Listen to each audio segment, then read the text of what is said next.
Bismillahirrahmanirrahim. Assalamualaikum warahmatullahi wabarakatuh. Alhamdulillahi ala ihsani wa syukru lahu ala taufiqihi wa amtinani. Asyhadu an la ilaha illallah wahdahu la syarika lahu ta'ziman li sya'nih wa asyhadu anna Muhammadan abduhu wa rasuluh da'ila ridwani. Allahumma salli alaihi wa ala alihi wa ashabihi wa ikhwani. Hadirin hadirat yang dirahmati Allah Subhanahu wa taala, kita lanjutkan bahasan dari kitab Riyadhus Shalihin. Riyadhus Shalihin maknanya adalah taman-taman orang-orang saleh. Yaitu Al-Imam Nawawi mengibaratkan buku yang beliau tulis ya, berisi hadis-hadis dan ayat-ayat sebagai taman orang-orang salihin, tempat kebahagiaan, tempat mendatangkan ketentraman karena kita akan baca ayat-ayat dan hadis-hadis Nabi sallallahu alaihi wasallam. Dan kita masih dalam bab perkara-perkara yang dilarang ya. Dan kita tidaklah mempelajari perkara-perkara tersebut kecuali agar kita bisa menghindarinya untuk menyempurnakan akhlak kita ya. Karena akhlak ini perlu dibina, perlu diperbaiki dengan mengenal akhlak-akhlak yang baik untuk kita kerjakan dan juga mengenal akhlak-akhlak yang buruk untuk kita jauhi. Dan kitab yang terbaik untuk memperkenalkan akan hal itu adalah kitab Riyadhus Shalihin ya. Tentang akhlak-akhlak yang baik untuk kita kerjakan dan akhlak-akhlak yang buruk untuk kita jauhi.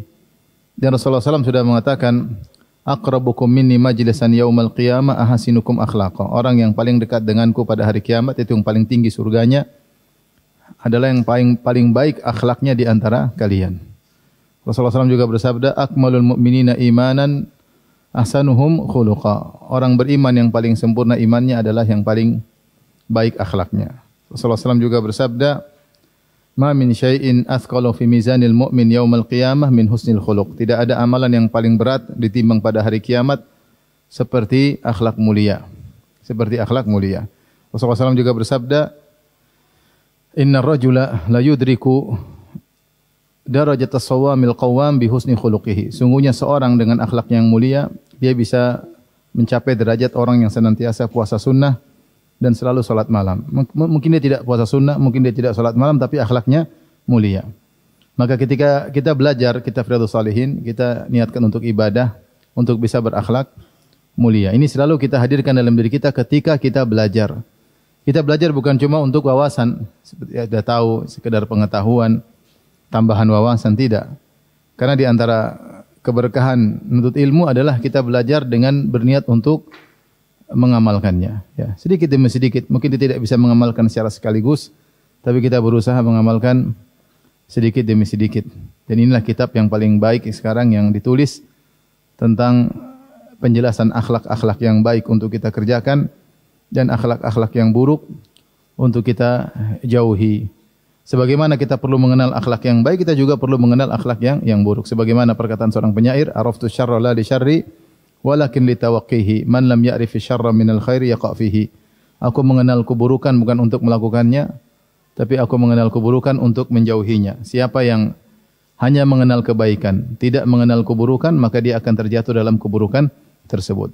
Dan di antara keistimewaan Islam ketika mengajarkan akhlak yang baik secara detail dan akhlak yang buruk juga secara detail. Dan ini tidak kita akan dapatkan dalam agama manapun. Tidak ada seperti ini. Bagaimana buku akhlak setebal Riyadhus Shalihin, sabda-sabda Nabi sallallahu alaihi wasallam, ribuan hadis. Dalam agama mana ada seperti ini? Enggak ada. Makanya benar firman Allah Subhanahu wa taala, al-yauma akmaltu lakum dinakum wa atmamtu alaikum ni'mati wa raditu lakumul Islam madina. Pada hari ini telah aku sempurnakan bagi kalian agama kalian. Dan aku sempurnakan bagi kalian nikmatku dan aku ridha Islam menjadi agama bagimu. Jelas, agama mana yang mengajarkan sedetail seperti ini akhlak yang mulia dan akhlak yang buruk sedetail seperti ini.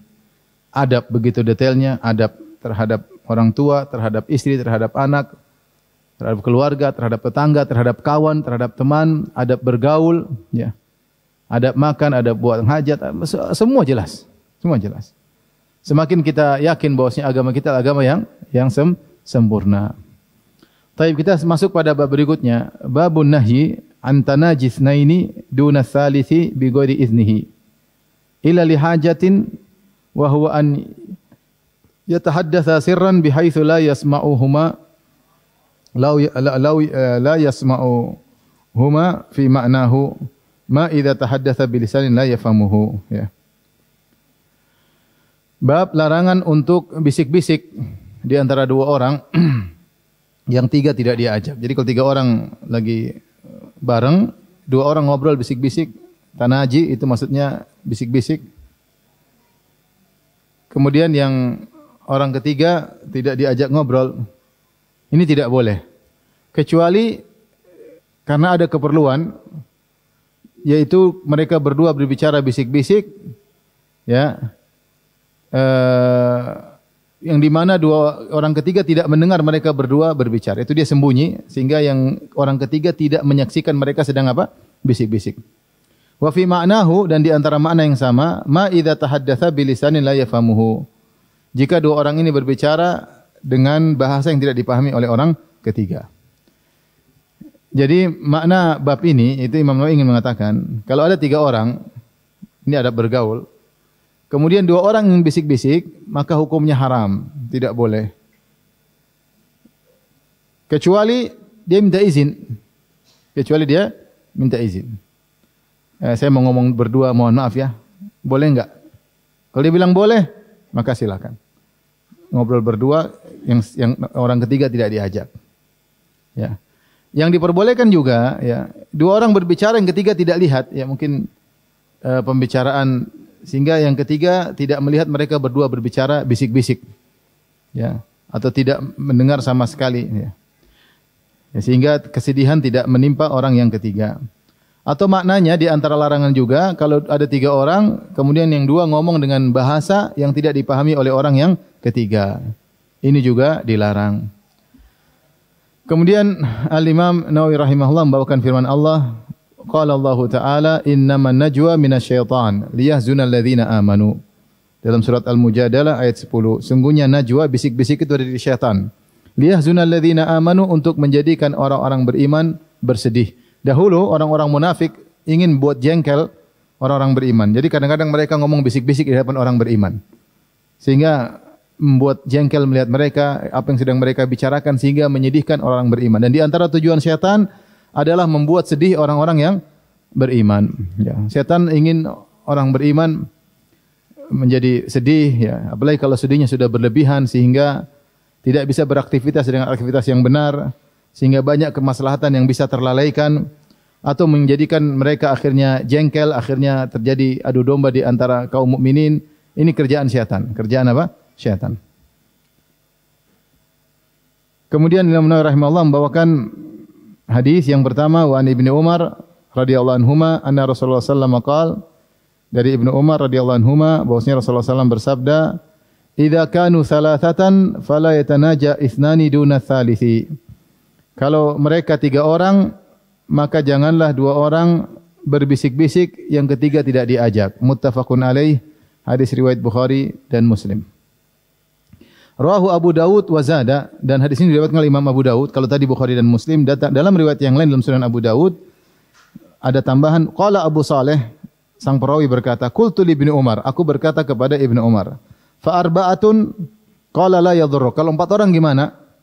Kata Ibnu Umar, kalau empat orang tidak jadi masalah. Artinya dua bisa bisik-bisik, dua juga bisa ngobrol sendiri. Jadi masalah kalau tiga orang, dua ngobrol, satu tidak diajak. Satu tidak diajak. Warwahu Malik fil Muwatta, Imam Malik juga meriwayatkan dalam kitabnya Al-Muwatta an Abdullah bin Dinar, qala kuntu ana wa Ibnu Umar inda dari Khalid bin Uqbah allati fis suq. Suatu hari aku bersama Ibnu Umar di rumah Khalid bin Uqbah yang ada di pasar. Faja'a rajulun yuridu an yunajiyahu. Kemudian datang seorang ingin ngobrol bisik-bisik dengan Ibnu Umar. Walaysa ma Ibnu Umar ahadun ghairi. Tidak ada orang lain kecuali saya dan dia. Fada'a Ibnu Umar rajulan akhar hatta kunna arba'ah. Maka Ibnu Umar cari orang keempat sehingga kami jadilah empat orang. Faqala li wa li rajuli tsalits alladhi da'a istakhira syai'an. Kemudian dia berkata kepadaku dan orang yang baru datang, kalian agak menjauh sebentar, saya ingin ngobrol. Fa inni sami'tu Rasulullah sallallahu alaihi wasallam yaqul la yatanaja ithnani duna wahid. Jangan sampai Kalau 3 orang, 2 orang ngobrol sendiri bisik-bisik, yang satu tidak diajak. Dalam riwayat yang lain disebutkan li'anna dzalika yahzinuhu. Karena perbuatan tersebut akan menyedihkan orang yang ketiga. Ini di antara adab ngobrol bahwasanya Islam memperhatikan perasaan orang yang jalan bersama kita, jangan sampai menyakiti hatinya, jangan sampai menyinggungnya, jangan sampai membuat dia suudzon. Maka di antara caranya Islam melarang kalau ada 3 orang, 2 orang bisik-bisik. Karena kalau ada 3 orang, 2 orang bisik-bisik, yang satu akan tersinggung. Dia akan berkata, kenapa mereka berdua enggak ngajak saya ngobrol? Atau mereka berdua sedang gibahin saya? Atau saya tidak dianggap? Ya. Kenapa saya tidak diajak ngobrol? Mungkin dia tidak begitu, tapi setan datang mendikte. Tidaklah, setan selalu datang. Karena setan di antara tujuan utamanya adalah memecah belah kaum muslimin. Ya. Makanya Allah berfirman, "Wa qul li ibadi yaqulu allati hiya ahsan inna syaitana yanzagu bainahum." Katakanlah kepada orang hamba-hambaku untuk mengucapkan kata-kata yang terbaik, cari diksi yang terbaik dalam berucap, dalam berkata, karena syaitan ingin mengadu domba di antara mereka. Di antara yang buat seorang akhirnya ribut sama sahabatnya ketika sahabatnya melakukan suatu perbuatan, kemudian syaitan mendikte. Seperti ini 3 orang, 2 orang ngobrol sendiri, maka syaitan datang kepada yang ketiga. Mereka berdua tidak melakukan demikian kecuali mereka berdua sedang ngomongin kamu. Kalau tidak ngomongin kamu, kenapa bisik-bisik? Syaitan bikin analisa sendiri. Dan dia terima analisa tersebut. Atau dia mengatakan mungkin mereka berdua tidak ngomongin kamu, tapi kau tidak dianggap. Kau sahabat tidak dianggap. Kalau dianggap, kenapa tidak diajak ngobrol? Syaitan akan mendikte dan buat analisa pada diri seorang. Akhirnya terjadi kerenggangan. Dan ini yang diinginkan oleh syaitan. Subhanallah, syariat Islam memutuskan semua celah yang bisa membuat syaitan mengadu domba di antara kaum muslimin. Subhanallah, dalam agama mana ada pembahasan seperti ini? Dalam agama mana enggak ada. Ini agama sangat sempurna. Oleh karenanya, kalau 4 orang enggak ada masalah. Ada A, B, C, D. A, B ngobrol sendiri, C, D ngobrol apa? Sendiri. Tapi kalau A dan B ngobrol, C diam aja enggak ada temannya, ini jadi masalah. Makanya Ibnu Umar ketika ada yang mau ajak ngobrol, dia cari orang keempat supaya keluar dari larangan Nabi sallallahu alaihi wasallam. Dan Imam Malik telah berkata, demikian juga kalau 4 orang, 3 ngobrol sendiri, 1 tidak diajak, sama saja. 5 orang, 4 ngobrol sendiri, 1 tidak diajak, lebih menderita lagi. Iya enggak? 5 orang, 4 ngobrol sendiri, 1 tidak diajak, lebih menderita lagi. Dia terpojok, diem, akhirnya main HP sendiri, tapi jengkel. Ya, kenapa tidak diajak ngobrol? Ya. Apalagi bisik-bisik. Ya. Kalau tidak bisik-bisik, enggak ada masalah. Ya. Enggak ada masalah. Di antara makna yang sama kata Al-Imam Nawawi rahimahullah, jika mereka berdua berbicara dengan bukan bisik-bisik, dengan bahasa yang bisa didengar, suara yang keras, tetapi bahasa yang tidak dipahami. Misalnya ada 3 orang, semuanya orang Arab. Tahu-tahu 2-nya tahu bahasa Inggris, yang ketiga tidak tahu bahasa Inggris. Kemudian 2-nya ngobrol bahasa Inggris. Ya. Piye sih si orang ini? Piye sih? Itu bahasa apa itu? Bukan bahasa Inggris ya. Kemudian yang orang ketiga enggak ngerti. Ini enggak boleh juga. Saya pernah dijemput sama kawan mau pengajian naik mobil. Yang jemput 2 orang. Di tengah perjalanan mereka ngomong bahasa Sunda melulu. Ini yang ngomong apa? Ini ngomong apa? Enggak boleh seperti itu. Kecuali mereka minta izin. Ustaz, saya mau ngomong sama teman kalau bahasa Indonesia kurang nyaman. Boleh. Tapi kalau enggak minta izin kan, ya saya juga tahu mereka enggak ngomongin saya. Cuma kan enggak boleh. Aturannya enggak boleh dalam syariat. Ya. Karena mereka berdua berbicara dengan bahasa yang saya tidak pahami. Enggak boleh. Ya. Oleh karenanya untuk menutup celah tersebut, tidak boleh. Harus kalau 3 orang yang ngomong dengan bahasa yang keras, yang dipahami bertiga. Tidak boleh kemudian 1 tidak paham. Kecuali kata Imam Nawawi rahimahullah, kecuali minta izin. Ini pendapat Imam Nawawi dan pendapat banyak ulama. Karena kalau kita minta izin menghilangkan kecurigaan dia jadi hilang. Dia bilang, mohon maaf saya ada keperluan, saya boleh ngobrol sama dia. Oh silakan. Jadi dia merasa dihargai, ya enggak? Dia merasa dihargai. Dia merasa ini pembicaraan khusus yang mungkin bukan urusan dia. Ketika dia minta izin, dia bilang saya izinkan, insyaAllah larangan tersebut tidak terkena. Ya, karena dia sudah minta izin. Menurut Imam Nawawi rahimahullahu ta'ala. Atau mereka berdua berbicara yang dia tidak lihat. Ya. Lagi jalan bertiga, 2 sembunyi.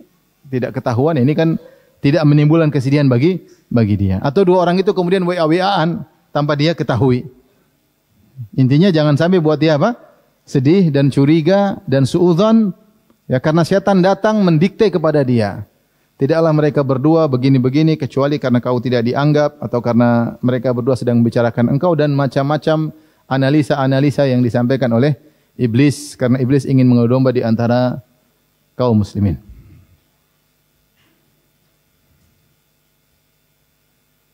Saya kenal orang Belanda, dia masuk Islam. Istrinya orang Indonesia, ya. Saya ketemu dia pas saya ke Amsterdam. Dia cerita, Ustaz, saya pas di Indonesia, lagi ketemu orang Indonesia, dia ngejek-ngejek saya. Padahal saya tahu bahasa Indonesia. Dia londo iki ngomong macam-macam. Terus setelah itu saya tidak marah, saya cuma bilang, permisi Mas, saya pulang duluan ya. Kaget ya. Kaget. Jadi lagi digibahin. Dipikir nggak ngerti bahasa Jawa atau bahasa ini, ternyata dia ngerti. Ini dia cerita langsung sama saya. Yang kedua juga ada yang cerita. Ini juga saya pas di Amsterdam juga ada yang cerita. Jadi mereka banyak menikah dengan orang Jawa atau banyak yang lama di Indonesia kemudian balik ngerti bahasa Jawa. Maka suatu hari orang Belanda ini lagi pulang ke Indonesia jalan-jalan, kemudian dia naik kereta, pas di kereta ada orang Jawa ngobrol ya. Iki londo jungkrokno wae ya. Buang aja keluar kereta katanya. Akhirnya orang Belanda ini ngomong asu katanya. Ternyata dia tahu bahasa Jawa. Dia maki tuh orang-orang Indonesia itu. Jadi intinya Islam mengajarkan orang harus menghargai perasaan orang lain. Lihat ketika Nabi sedang ihram, datang kalau enggak salah seorang sahabat namanya Sa'ab bin Jatham Al-Laitsi. Dia kasih hadiah himar. Himar al-wahsi, himar al-wahsi boleh dimakan. Beda dengan himar ahli, jadi boleh dimakan. Himar al-wahsi itu seperti zebra. Itu boleh disembelih dan diburu dan boleh dimakan. Tetapi peraturan bagi orang-orang sedang ihram tidak boleh makan la taqtulus sayda wa antum hurum. Tidak boleh membunuh hewan buruan sementara dalam kondisi apa? Ihram. Maka ketika dia kasih hadiah makanan kepada Nabi, maka Nabi tidak terima. Tapi supaya dia tidak gelisah, Nabi jelaskan, "Inna lam narudda 'alaika illa inna hurum." Kata dia, wahai fulan, mohon maaf, saya bukannya apa-apa, saya nolak pemberianmu ini tidak lain karena saya sedang berihram. Jadi ketika dia nolak pemberian, Rasulullah SAW menolak pemberian, dia menjelaskan agar tidak membuat orang tersebut suudzon atau mungkin kok cuma dikasih himar tidak terima, coba dikasih onta mungkin diterima, jangan-jangan begitu kan.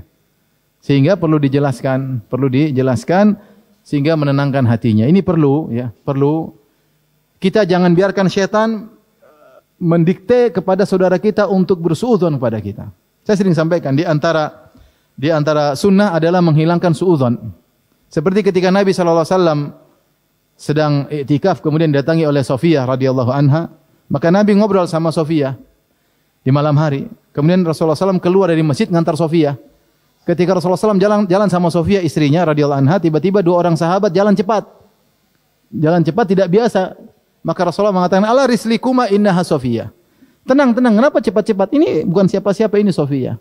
Kata mereka, "Subhanallah ya Rasulullah, kami tidak pikir apa-apa." Kata Rasulullah, "Bukan apa-apa, tapi saya takut syaitan melemparkan suatu dalam hati kalian berdua. Inna syaitana yajri min bani Adam majrad dam." Sungguh syaitan mengalir dalam tubuh manusia seperti aliran apa? Darah. Nah, mungkin kalau mereka jalan cepat-cepat, nanti mereka mikir macam-macam. Syaitan akan dikte, lihat Rasulullah kenapa jalan malam-malam sama perempuan? Itu perempuan siapa? Macam-macam nanti. Maka untuk memutus diktean-diktean syaitan, maka dijelaskan. Jadi ketika kita melakukan sesuatu yang menimbulkan kecurigaan, jangan kita biarkan orang, terserah orang ngomong apa. Enggak juga.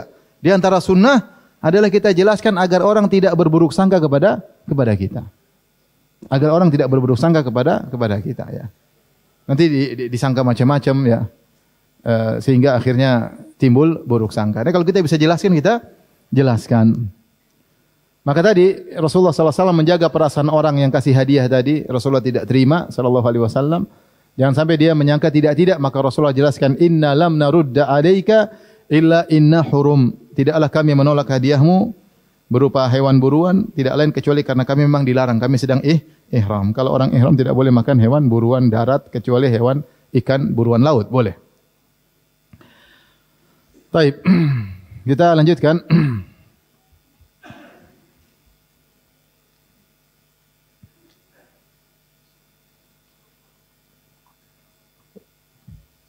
Hadis berikutnya. Wa Ibnu Mas'udin radhiyallahu anhu. Ini sekarang dari Ibnu Mas'ud, tadi dari Ibnu Umar. Berarti Rasulullah SAW menyampaikan di sini dengar oleh banyak sahabat. Wa Ibnu Mas'udin radhiyallahu anhu, dari sahabat Ibnu Mas'ud, Abdullah bin Mas'ud. Anna Rasulullah SAW qaal. Jadi al-abadilah ada 4. Abdullah sahabat ada 4 orang. Abdullah bin Mas'ud, Abdullah bin Umar, Abdullah bin Amr, kemudian Abdullah bin Abbas. Abdullah bin Abbas. Yang senior Abdullah bin Mas'ud. Abdullah bin Mas'ud senior, sisanya junior. Abdullah bin Umar anaknya Umar bin Khattab. Abdullah bin Abbas anaknya Al-Abbas bin Abdul Muttalib. Abdullah bin Amr anaknya Amr bin As. Jadi ada sahabat namanya Abdullah, ada 4 yang sering meriwayatkan hadis ya. Sekarang adalah Abdullah bin Mas'ud. Adalah Abdullah bin Umar, ada Abdullah bin Amr. Di antara hal yang menakjubkan, saya ketemu kawan saya beberapa waktu lalu. Dia punya istri melahirkan kembar 3 orang, laki-laki semua. Dia kasih nama Umar, Amr, sama Amir. Umar, Amr sama siapa? Amir. Kalau antum punya anak 3 laki-laki bisa juga nama itu ya. Umar, Amir sama apa? Amr. Bayang, satu perut langsung keluar bertiga ya. 2 kali sudah 6, 3 kali 9. Luar biasa. Kembar 3. Taib. Ibnu Mas'ud berkata, Rasulullah SAW bersabda, "Idza kuntum salasatan, kalau kalian 3 orang, fala yatanaja ithnani dunal akhar, maka janganlah 2 orang berbisik-bisik kemudian yang tidak diajak yang ketiga. Hatta takhtalitu binnas, sampai kalian berbaur dengan manusia. Kalau berbaur sudah dia tidak akan tersinggung karena sudah rame-rame. Yang jadi masalah kan kalau dia sendiri yang tidak diajak ngobrol, yang lain ngobrol sendiri. Min ajli anna dzalika yuhzinuhu. Karena kalau kalian 3 orang, 2 orang ngobrol sendiri, bisik-bisik, satu tidak diajak, maka hal itu akan menyedihkannya. Muttafaqun alaih, hadis riwayat Bukhari dan Muslim. Sampai datang dalam riwayat Ibnu Umar berkata mencela orang-orang yang menumpahkan darah. Kata Ibnu Umar, mereka menumpahkan darah, menyakiti orang. Jangankan menyakiti orang, Rasul aja melarang kalau 3 orang, 2 orang bisik-bisik, satu tidak diajak, Rasulullah larang. Melukai sedikit hatinya Rasulullah larang, apalagi sampai melukai fisiknya sampai membunuh. Bagaimana tidak dilarang? Ya. Ini adab dalam Islam untuk menjaga persatuan dan kesatuan kaum muslimin. Makanya kita kalau dalam grup ngobrol jangan seenaknya. Kalau WhatsApp jangan ngomong seenaknya. Jaga perasaan orang. Ya, jangan bilang saya memang ceplas-ceplos. Iya, ceplas-ceplos tuh enggak bagus kalau enggak teratur ya. Ya, emang bangga ceplas-ceplos ya. Sahabat siapa ceplas-ceplos kayak kamu? Enggak ada ya. Ya. Jadi kalau kita bicara, kita kasih statement, kasih komentar, jangan seenaknya aja. Ini melukai perasaan banyak orang ya. Baik-baik, ngomong yang teratur, yang baik. Kalau mau tegur dengan cara yang baik. Bukan asal sampaikan. Lihat, Nabi saja mengatakan kalau 3 orang, jangan 2 orang bisik-bisik. Karena nanti menyedihkan yang ketiga. Sampai seperti itu Nabi mengajarkan untuk menjaga perasaan sesama mukmin. Karena kaum mukminin adalah saling menguatkan satu dengan yang lainnya. Bukan saling menjatuhkan, saling menjadikan, saling menyakiti ya. Makanya kalau di grup ada 1 orang bikin masalah, segera dijapri ya. Perbaiki omonganmu, kalau enggak saya keluarkan dari grup. Admin tanggung jawab. Admin tanggung jawab. Ya, demi kemaslahatan bersama. Karena kalau dia ngomong menyakiti orang, terus bahasanya enggak diatur, komentarnya pedes, menyakiti hati banyak orang. Ya, admin yang bertanggung jawab. Oleh karena kalau admin grup harus bertanggung jawab menjaga stabilitas grup. Jangan sampai kacau ya, jangan sampai kacau.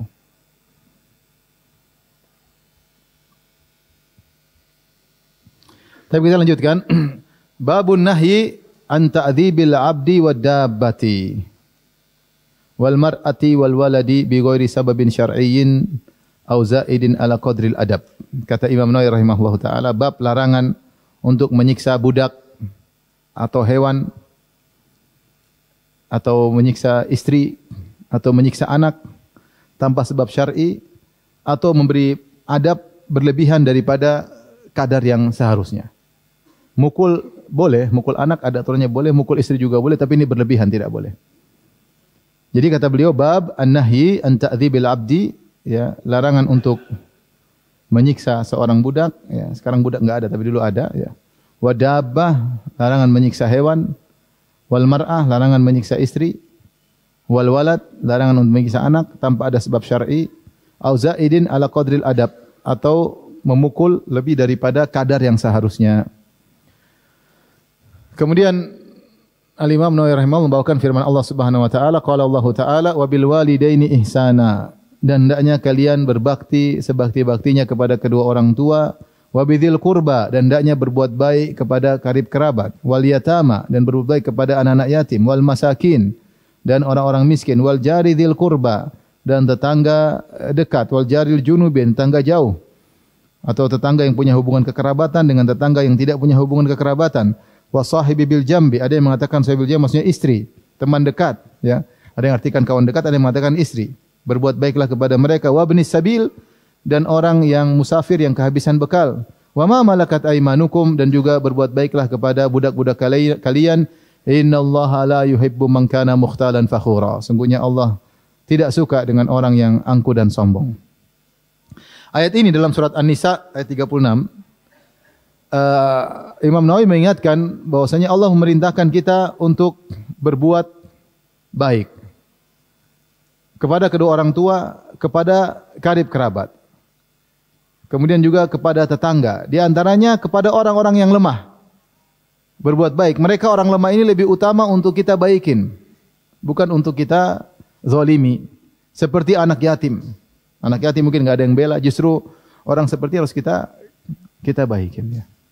Bukan malah kita zalimi, kita manfaatkan, kita rusak akhlaknya, ya.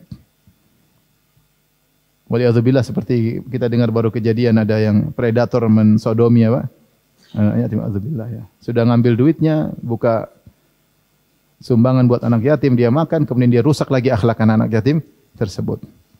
Makanya benar dalam Islam, man wajadtum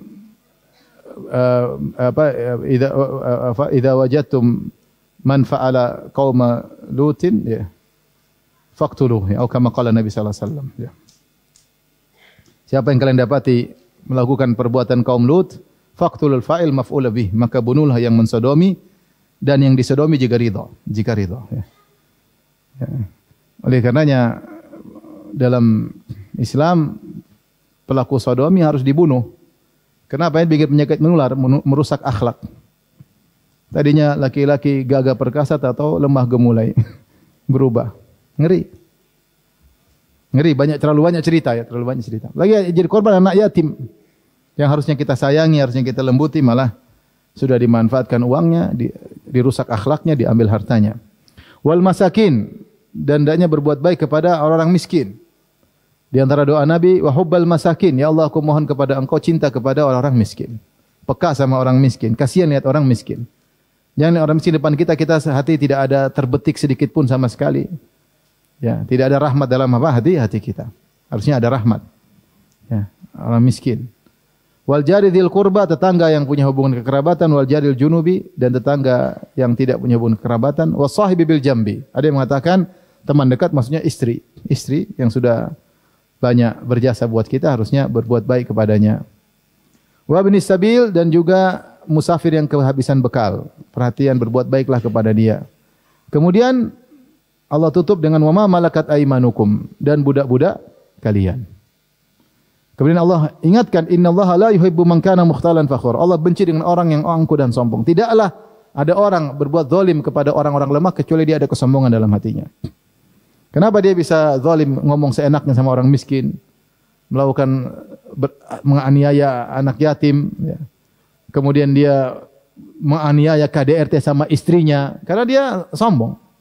Dia sombong. Tidak ada rahmat dalam hatinya. Ya.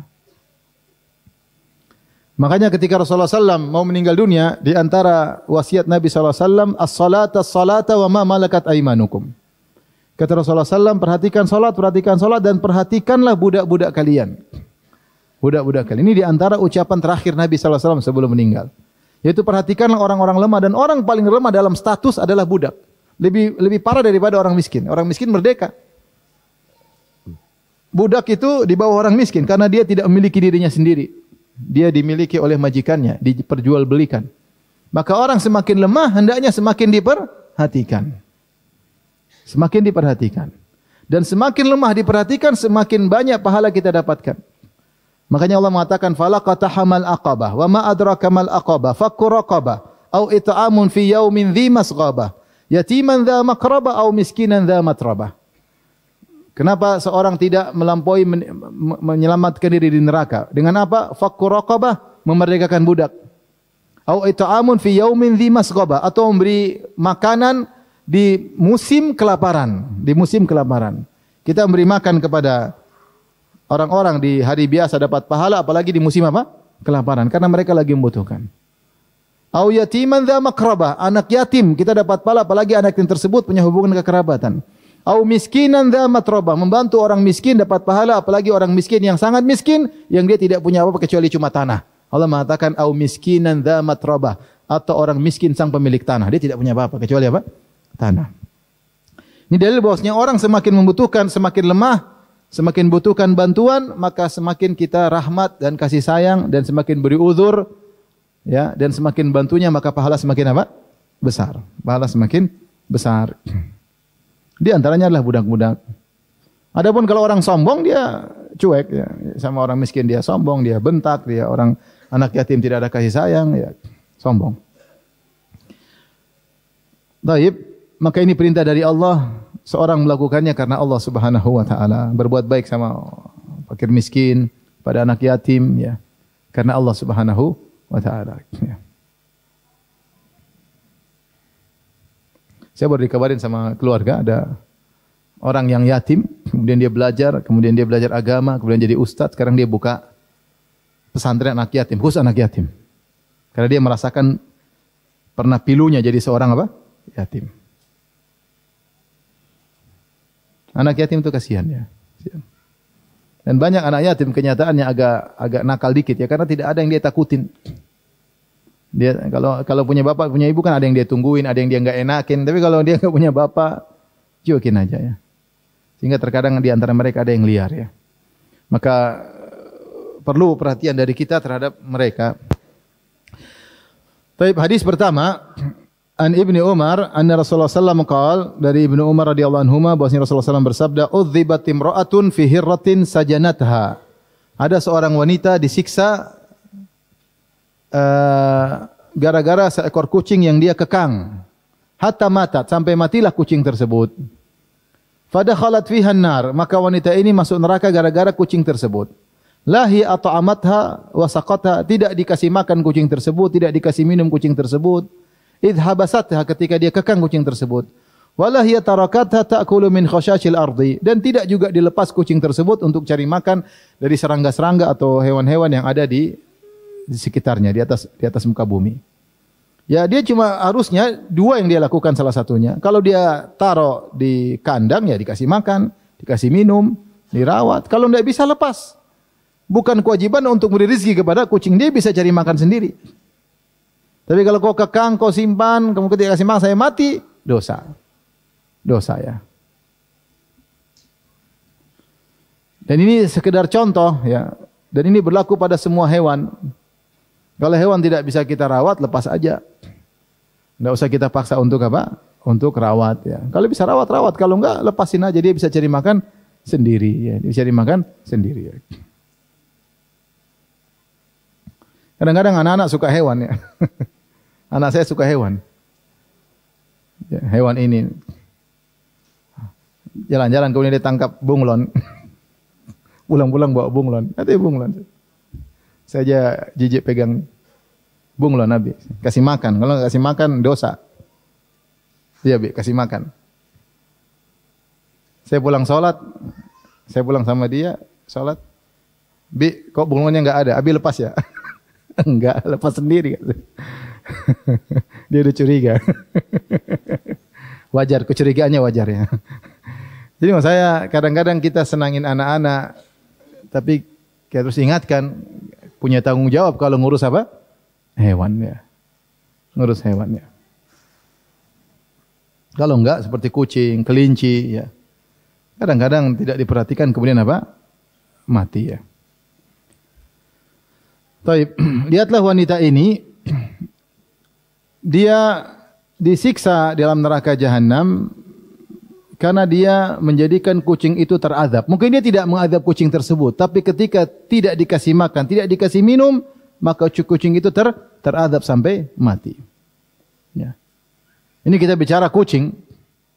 Bagaimana lagi kalau yang disiksa, diisolasi manusia, orang Yahudi mengisolasi orang saudara-saudara kita di Palestina, kayak apa azab yang akan menimpa mereka kalau mereka tidak bertobat kepada Allah Subhanahu wa taala. Ini kucing, hewan yang mungkin, apalagi manusia. Manusia bukan satu orang, bahkan satu kota. Kemudian semua bantuan dihalangi, mengerikan. Mereka tidak punya hati ya. Dasar orang Yahudi apa? Biadab ya.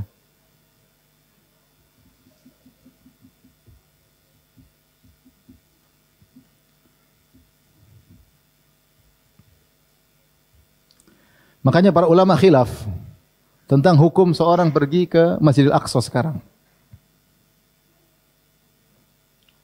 Banyak ulama mengatakan tidak boleh.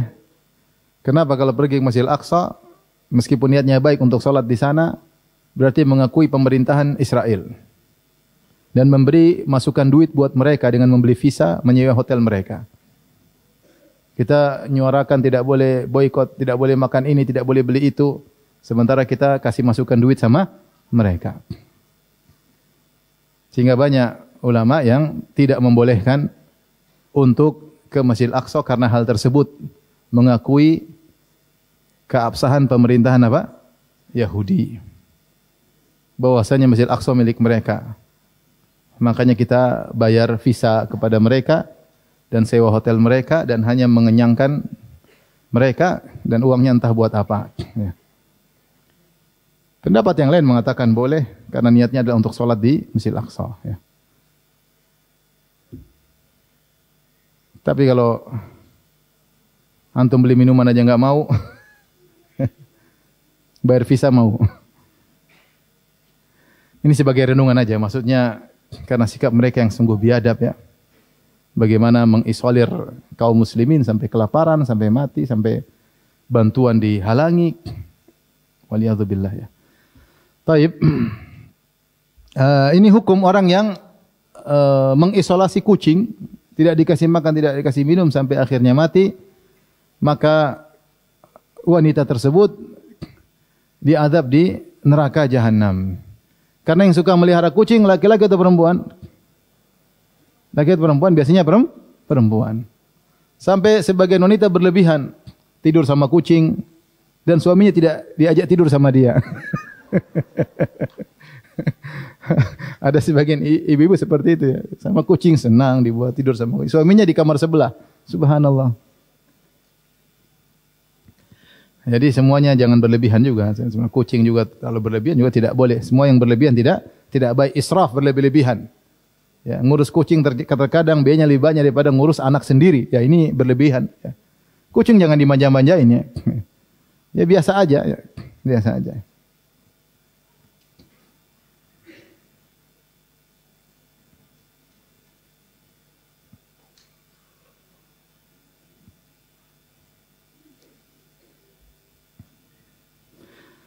Baik,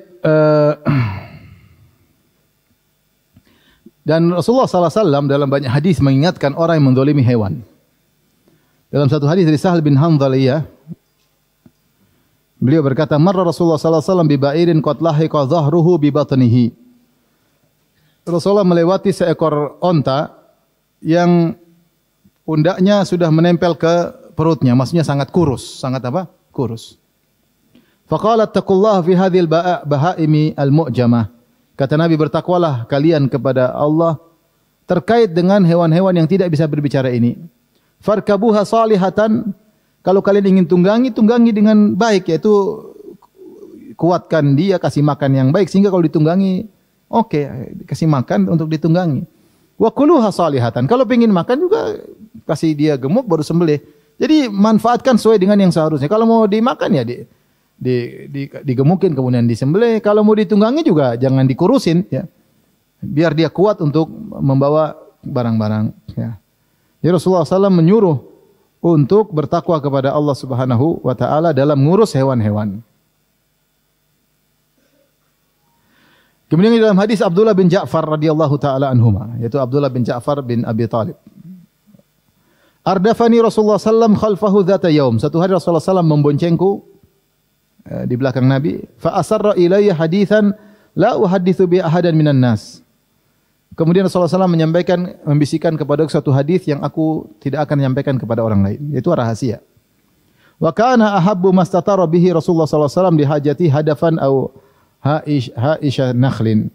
Rasulullah SAW kalau ingin buang hajat, maka Rasulullah SAW suka ada agak tempat yang agak tinggi. Rasulullah SAW berlindung di balik atau sembunyi di balik bangunan tinggi tersebut untuk buang hajat, atau di sebuah kebun kemudian Rasulullah buang hajat di situ biar tidak kelihatan orang. Fadakhala ha'itan li rajulin min ansar, maka Rasulullah SAW masuk sebuah kebun milik seorang Ansari. Fa idza jamalun, tiba-tiba ada seekor onta. Falamma ra'a an-nabiyya sallallahu alaihi wasallam hanna wa dharafat ainahu. Ketika onta tersebut lihat Nabi, maka dia pun mendekat kepada Nabi, minta dimanja oleh Nabi, kemudian dia menangis onta tersebut. Matanya keluar air mata. Fa atahu an-nabiy sallallahu alaihi wasallam famasaha dhifrahu fasakat. Maka Rasulullah SAW pun mendatangi onta tersebut, mengelus-ngelus onta tersebut sampai dia pun tenang. Ternyata onta tersebut ngadu sama Nabi. Faqala man rabbu hadzal jamal? Kata Rasulullah, siapa pemilik onta ini? Liman hadzal jamal? Siapa pemilik onta ini? Faja'a fatan minal ansar, datang seorang pemuda dari Ansar, pemuda, faqala li ya Rasulullah, itu milikku ya Rasulullah. Rasulullah berkata, afala tattaqillaha fi hadhil bahima allati mallakaka Allahu iyyaha? Tidakkah engkau bertakwa kepada Allah yang telah menjadikan engkau bisa memiliki onta ini? Fa innahu syaka ilayya annaka tuji'uhu wa tud'ibuhu. Dia tadi mengeluh kepadaku, katanya kau buat dia lapar dan bikin kerjaan tidak berhenti-berhenti. Jadi onta lapor sama Nabi sallallahu alaihi wasallam. Ya Rasulullah tegur ya. Ketika hewan tidak diurus dengan baik, maka ini bisa menyebabkan malapetaka dan bencana di akhirat kelak. Kemudian juga hadis berikutnya, wa Abdurrahman bin Abdullah bin an abihi qala kunna ma Rasulullah sallallahu alaihi wasallam fi safarin fantalaqa li hajatihi. Suatu hari kami bersama Nabi sallallahu alaihi wasallam di satu safar, kemudian beliau pun pergi karena ada keperluan beliau. Fara'aina hummaratan ma'aha farkhani fa akhadna farkhaiha faja'atil hummaratu faja'alat tafrushu. Nabi pergi, kami lihat ada seekor burung dengan dua anak burung. Lalu kami main-main, kami ambil dua anaknya. Maka ibunya datang, induknya datang, kemudian dia ngepak-ngepakkan sayapnya karena sedih, ketakutan anaknya di mana.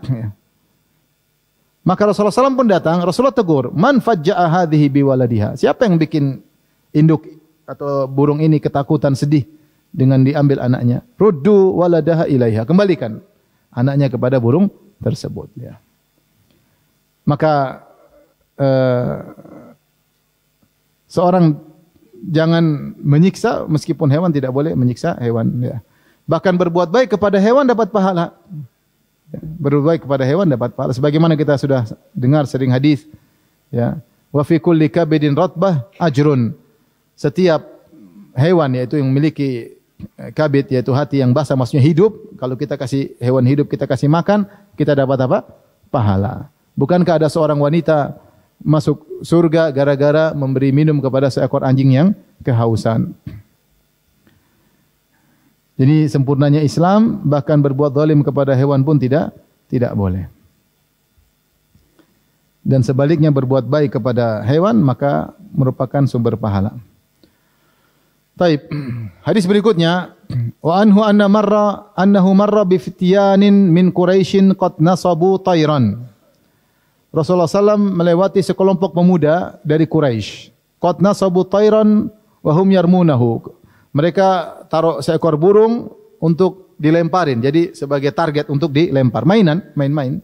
Ada anak muda taruh burung kemudian dilempar-lempar. Wa qad ja'alu li sahibi at-tayr kullu khati'atin min nablihim. Ternyata dilempar pakai panah. Jadi dari kejauhan dipanah.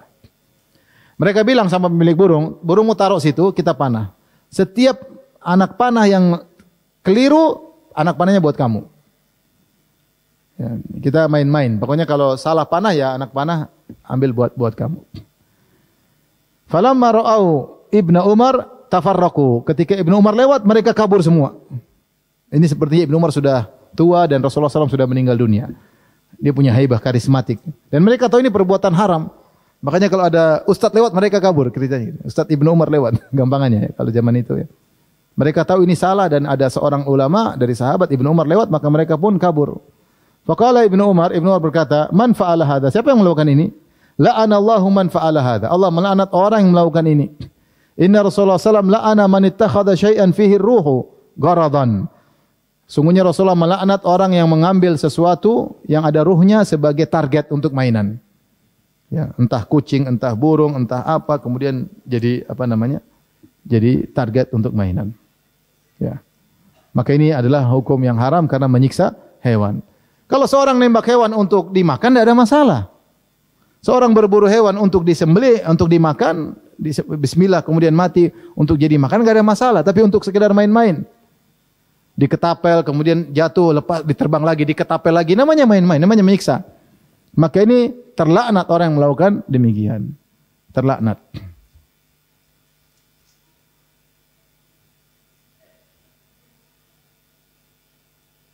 Kemudian juga hadis yang sama, kita selesaikan bab ini. Wa an Anasin radhiyallahu anhu qala naha Rasulullah sallallahu an tusbaral bahaimu. Rasulullah melarang ditahan hewan-hewan untuk dibunuh, dijadikan target untuk dibunuh. Ini juga dilarang ya. Hewan kalau mau disembelih. Adapun untuk mainan maka tidak boleh. Baik, sekarang terkait dengan budak. An Abi Ali Suwaid bin Muqarrin qala laqad ra'aituni sabi'a sab'atin min bani Muqarrin ma lana khadimun illa wahidah la tamaha asgharuna. Dari Abi Ali Suwaid bin Muqarrin dia berkata, sungguh aku adalah salah satu dari 7 bersaudara anak-anak Muqarrin. Kami 7 orang, kami punya budak wanita 1. Budak wanita ini ya mengurusi kami. Kemudian adik kami yang paling kecil, yang paling bungsu, la tamaha, tampar budak wanita ini. Sampailah kabar kepada Nabi SAW bahwasanya ada adik kami nampar budak wanita kami. Fa amarana Rasulullah SAW an nu'tiqaha. Maka Rasulullah SAW menyuruh kami untuk memerdekakan budak ini karena telah dizalimi. Dia sudah kerja setengah mati, kemudian ditampar. Maka Rasulullah mengatakan yang untuk menebus dosanya adalah dengan dimerdekakan. Ya. Ini diantara perhatian Nabi kepada budak ya, kepada budak ya. Oleh karenanya hati-hati, saya sering sampaikan dalam kajian-kajian, budak saja Rasulullah SAW suruh kita perhatian. Padahal budak itu milik seseorang, bisa dijual belikan. Apalagi yang bukan budak. Seperti pekerja, pegawai, supir, pembantu. Hati-hati, jangan sampai kita masuk neraka gara-gara zalim kepada orang-orang yang di bawah naungan kita, di bawah kekuasaan kita. Jangan sampai seorang masuk neraka gara-gara menzalimi pegawainya, menzalimi supirnya, menzalimi pembantunya. Ya. Mungkin membantu salah, tapi tidak boleh ditegur berlebihan, diberi berlebihan daripada yang seharusnya. Mungkin dia salah kemudian dimaki-maki, dihina-hina. Yang mungkin hinaan tersebut lebih menyedihkan daripada pukulan fisik. Oleh karena hati-hati ibu-ibu, ya. Hati-hati jangan sampai zalim sama apa? Pembantu, ya. Biasanya yang suka cerewet ibu bukan bapak-bapak. Bapak-bapak cerewet, bencong berarti. Hati-hati, berlebihan. Ya. Kita sudah gaji terus kita anggap dia seperti, ya, posisikan kalau kita jadi dia, mungkin dia kurang istirahat, mungkin capek, terus kita suruh dia nggak bisa, dia salah, ada piring pecah, kita tidak kasih uzur. Ya. Kalau kita di posisi dia, mungkin kita tidak bisa kerja seperti dia. Oleh karenanya hati-hati, mungkin dia salah, tapi jangan sampai kita menghukum lebih daripada yang seharusnya, akhirnya kita yang zalim kepadanya. Baik, hadis berikutnya. Wa Nabi Mas'ud Al-Badri qala kuntu adribu gulaman li bis-saut. Kata Abu Mas'ud Al-Badri, ini bukan Ibnu Mas'ud, ini Abu Mas'ud. Aku pernah memukul budakku dengan cambuk. Fasami'tu sautan min khalfi. Tiba-tiba aku mendengar suara dari belakang tegur aku. I'lam Aba Mas'ud. Ketahuilah wahai Abu Mas'ud. Falam afhami saut minal ghadab. Aku tidak peduli tidak paham suara tersebut karena saya saking marahnya. Saya pukul budakku. Falamma dana minni, ketika suara itu mendekat kepadaku, idza huwa Rasulullah. Ternyata yang tadi tegur sebut namaku adalah Rasulullah. Fa idza huwa yaqul, Rasulullah ulangi perkataannya. I'lam Aba Mas'ud, ketahuilah Abu Mas'ud yang sedang menyiksa budakmu. Innallaha aqdaru alaika minka ala hadzal gulam. Allah lebih mampu menguasaimu daripada kau menguasai budakmu. Hati-hati. Faqultu la adribu mamlukan ba'dahu abadan. Maka aku berkata aku tidak akan memukul seorang budak pun setelah ini selamanya. Dalam riwayat fasaqata saut min yadi min haibatihi. Ketika aku dengar suara Rasulullah maka cambuk pun jatuh dari tanganku. Ketika mendengar teguran Rasulullah, Rasulullah ingatkan, hati-hati Allah lebih berkuasa kepadamu daripada kau berkuasa kepada budakmu. Faqultu ya Rasulullah, aku berkata wahai Rasulullah, huwa hurrun liwajhillah. Budak ini merdeka karena Allah Subhanahu wa taala. Faqala ama law lam taf'al la fahatkan naru aw lamassatka an-naru. Kata Nabi, seandainya kau tidak memerdekakan budakmu, maka kau akan dihantam oleh api neraka. Jadi ini budak aja milik sendiri, tidak boleh asal kita mukul ya. Mungkin dia punya kesalahan, tapi tidak boleh menegur berlebihan ya. Makanya tadi Imam Nawawi menyebutkan bahwasanya di antara larangan adalah memberi adab tapi berlebihan. Tapi berlebihan ya.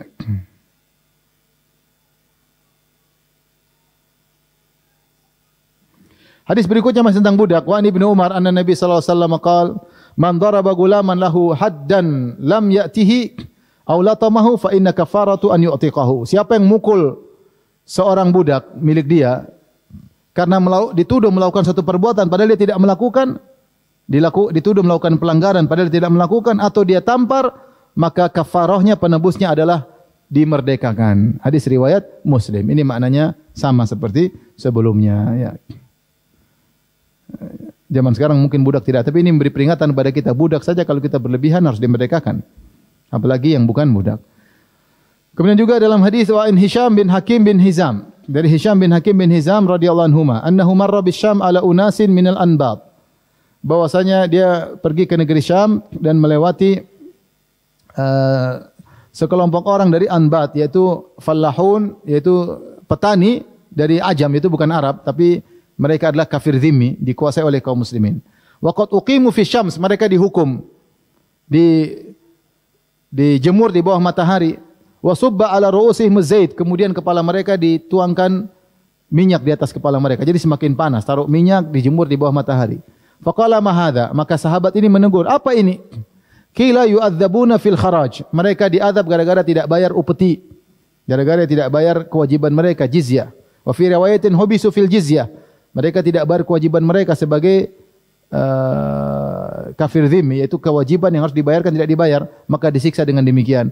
Hisham berkata, asyhadu, aku bersaksi, la sami'tu Rasulullah sallallahu yaqul, aku pernah mendengar Rasulullah sallallahu bersabda, innallaha yu'adzibul ladzina yu'adzibuna an-nasa fid dunya. Sungguhnya Allah akan menyiksa orang-orang yang menyiksa manusia di dunia. Ada orang menyiksa manusia di dunia, dia akan disiksa oleh Allah Subhanahu wa taala. Fadakhala 'alal amir, maka dia pun menemui sang penguasa, amir, gubernur di situ. Fahaddatsahu, dia ingatkan tentang hadis Nabi sallallahu alaihi wasallam, fa amara bihim fakhullu, maka amir tersebut merintahkan untuk dilepaskan orang-orang tersebut. Ini orang kafir ya, tapi juga tidak boleh dizalimi.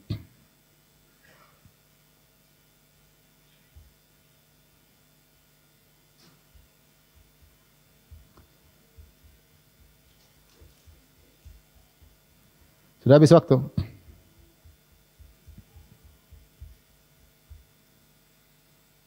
Sedikit lagi Ibu ya. Boleh? Hah? Kenapa? Gaya aja. Baik, kita lanjutkan. Biar satu bab selesai ya. Wa Ibnu Abbasin radhiyallahu anhu, dari sahabat Ibnu Abbas, qala ra'a Rasulullah sallallahu alaihi wasallam himaran mausumal wajhi. Rasulullah SAW melihat ada seekor himar, yaitu dongki atau keledai, mausumal wajhi, wajahnya dikasih tanda. Hewan itu kan dikasih tanda. Kasih tanda ini milik siapa, ada stempelnya. Ya, ini milik siapa. Sampai sekarang onta pun dikasih tanda. Ya. Sampai sekarang juga sapi dikasih tanda, kambing pun dikasih tanda. Dengan besi yang dipanaskan kemudian ditempelkan sehingga ngecap. Tapi ini masalahnya ditandanya di wajah. Fa ankara dzalika. Maka Rasulullah SAW mengingkari hal tersebut. Faqala wallahi la asimuhu illa aqsa syai'in minal wajhi. Kata sang pemilik himar tersebut, demi Allah aku tidak akan memberi tanda lagi ya pada hewan ini kecuali bagian yang paling jauh dari wajah, yaitu enggak boleh dekat-dekat wajah. Wa amara bi himarihi faquwiya fi jairataihi fahuwa awwalu man kawa al jairataini, rawahu Muslim.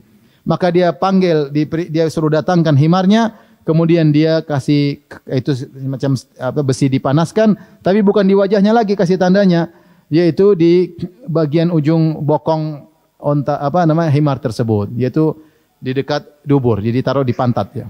Jangan di wajah lagi, dia kasih stempel di hewan tersebut di bagian pantat hewan tersebut ya. Maka disebutkan dalam hadis ini dialah orang yang pertama kali bikin stempel di pantat. Biasanya mungkin di paha, di badan ya. Karena dia sudah bilang saya pingin kasih stempel yang paling jauh dari wajah. Yang paling jauh dari wajah di mana? Di pantat. Tidak mengapa ya. Ini tidak jadi, karena memang kebutuhan untuk memberi stempel perlu untuk mengetahui tentang hewan tersebut, pemiliknya siapa, atau karena urusan-urusan yang lain. Wa anhu anna Nabi sallallahu alaihi wasallam marra alaihi himarun qad wusima fi wajhihi. Rasulullah SAW melewati seekor himar yang diberi tanda ya stempel di wajahnya. Itu stempel maksudnya besi panas ditempelkan. Faqala la'anallahu alladhi wasamahu. Allah melaknat orang yang membuat stempel di wajah hewan ini. Riwayat Muslim, aidan naha Rasulullah SAW anid darbi fil wajhi. Rasulullah SAW melarang mukul di wajah. Wa anil maswi fil wajhi. Rasulullah melarang pukul di wajah dan Rasulullah melarang untuk memberi stempel di wajah. Ini semua larangan terkait dengan menyakiti atau memberi hukuman yang berlebihan. Kalau hewan saja tidak boleh, apalagi manusia. Kita enggak boleh pukul wajah hewan. Apalagi wajah manusia, enggak boleh. Tidak boleh kasih setrikaan di wajah hewan, apalagi wajah manusia. Di sebagian kabilah, saya dulu punya kawan-kawan dari Afrika, ya, mereka kuliah di Madinah. Mereka ada tanda-tanda, ada robek-robek di wajah. Kalau robeknya sini berarti kabilah mana, robeknya sini ada kabilah mana, ada begini. Dikasih cap tapi di wajah. Tidak boleh, dalam Islam tidak boleh. Kalau mau kasih cap mungkin di tangan ya. Tapi itu sebenarnya tidak boleh karena namanya muslah, menyiksa manusia. Hewan aja tidak boleh di wajah. Adapun manusia tidak boleh di wajah, di badan tidak boleh. Cari cap dengan cara yang lain. Jangan dengan melukai tubuh manusia. Tapi kita sampaikan di pembahasan terakhir ini tentang kata Imam Nawawi tadi dilarang untuk memberi adab berlebihan. Di antara adab terhadap istri dan anak, kita boleh mukul anak dan istri. Adapun anak, Rasulullah SAW bersabda dalam hadisnya, muru auladakum bis salati wahum sab'u sinin. Perintahkanlah anakmu untuk salat ketika mereka berusia 7 tahun. Wadribuhum wahum asyaru sinin. Kalau mereka tidak mau salat sampai 10 tahun, maka pukullah. Tapi pukul tersebut pukul beradab. Di antara pukul beradab yaitu pukulannya karena kasih sayang, dalam rangka untuk mendidik dia, bukan karena balas dendam. Kapan pukulan karena kemarahan, karena balas dendam, maka ini sudah berdosa, di luar daripada aturan yang dibolehkan. Demikian juga wanita, kata Rasulullah SAW, wallati takhafuna nushuzahunna fa'idhuhunna wahjuruhunna fil madaji' wadribuhun fa in ata'nakum fala tabghu alaihinna sabila. Dan wanita-wanita, istri-istri kalian yang kalian khawatirkan pembangkangannya, ngeyel, dikasih tahu tidak mau, disuruh ke utara marah ke selatan, suruh ke masjid marah ke mall. Ngeyel ya, maka nasihati, tidak boleh langsung mukul, nasihati, faidhuhunna, nasihati. Nasihat dengan cara yang baik, bukan di depan banyak orang, bukan terang-terangan, dengan kata-kata yang lembut, bukan dengan menghina, dasar goblok, dasar enggak boleh. Ya. Dasar tell me enggak boleh. Kemudian nasihat dengan cara yang baik. Kalau tidak bisa lagi diboikot. Jangan tidur sama dia ya. Kalau dia kepalanya di utara, kepala kita di selatan. Kalau kepala dia menghadap barat, kita menghadap ke timur. Tapi ini tidak berhasil zaman sekarang ya. Suami memboikot malah terboikot ya. Istrinya cuek-cuek aja. Kalau tidak berhasil boleh dipukul. Pukul mendidik, tapi dilarang mukul di wajah, dilarang mukul di daerah-daerah sensitif, ulu hati, perut. Pukul bagian-bagian yang mudah dipukul. Ini kayak bokong kayak ya. Jangan yang bahaya di dada, di ulu hati, di wajah, semua dilarang.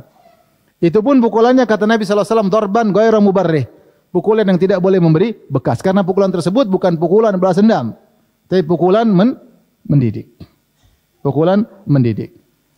Maka boleh mukul istri. Karena sebagian istri tidak bisa berubah kecuali dengan dipukul. Tapi tidak boleh kemudian bengkak, memar, nggak boleh. Ya. KDRT nggak boleh. Ya. Matanya jadi merah, jadi biru. Ya, ngeri. Nggak boleh. Cuma pukulan. Kalau tidak mau silakan mau ceraikan. Tapi tidak boleh itu jengkel mukul berlebihan. Nggak boleh. Nggak boleh. Ada kawan datang ke rumah, dia mengeluh tentang istrinya. Ustaz, istri saya kasih tahu nggak mendengar. Bahkan dia mukul saya, Ustaz. Jadi bukan, dan kawan ini jago berkelahi ya. Dia dipukul sama istrinya. Suatu hari saya tidak sengaja, refleks saya tangkis, langsung pingsan itu istri. Ini ya, mudah-mudahan dia tidak berdosa karena dia tidak sengaja dipukul, mungkin dia kesakitan, dia refleks pingsan tuh perempuannya. Ini zaman sekarang bukan laki-laki yang mukul istri, laki-laki dipukul apa sama istri. Dan laki yang terbaik kata Nabi SAW, khiyarukum la yadrib. Ketika sebagian sahabat mukul istrinya, Rasulullah kasih peringatan, khiyarukum, memang boleh mukul istri, kata Nabi, tetapi lelaki yang terbaik tidak mukul istrinya. Tidak bertahan, memang nasihat. Kalau nggak bisa cocok ya lepaskan. Ya, tidak harus kita mukul, buat tangan kita mukul apa? Wanita. Tapi memukul wanita boleh jika memang tidak bisa nasihati, tapi dengan pukulan darban ghairu mubarrih, pukulan yang terukur, bukan untuk memberi bekas, dan tidak boleh berlebihan dan menjauhi daerah-daerah yang rawan, dan tujuannya bukan balas dendam tapi untuk memperbaiki kondisi wanita tersebut. Oleh karena yang beri hukuman kalau berlebihan juga hukumnya haram. Tapi demikian saja yang saya sampaikan. Demikian saja. Wabillahi taufiq hidayah. Assalamualaikum warahmatullahi wabarakatuh.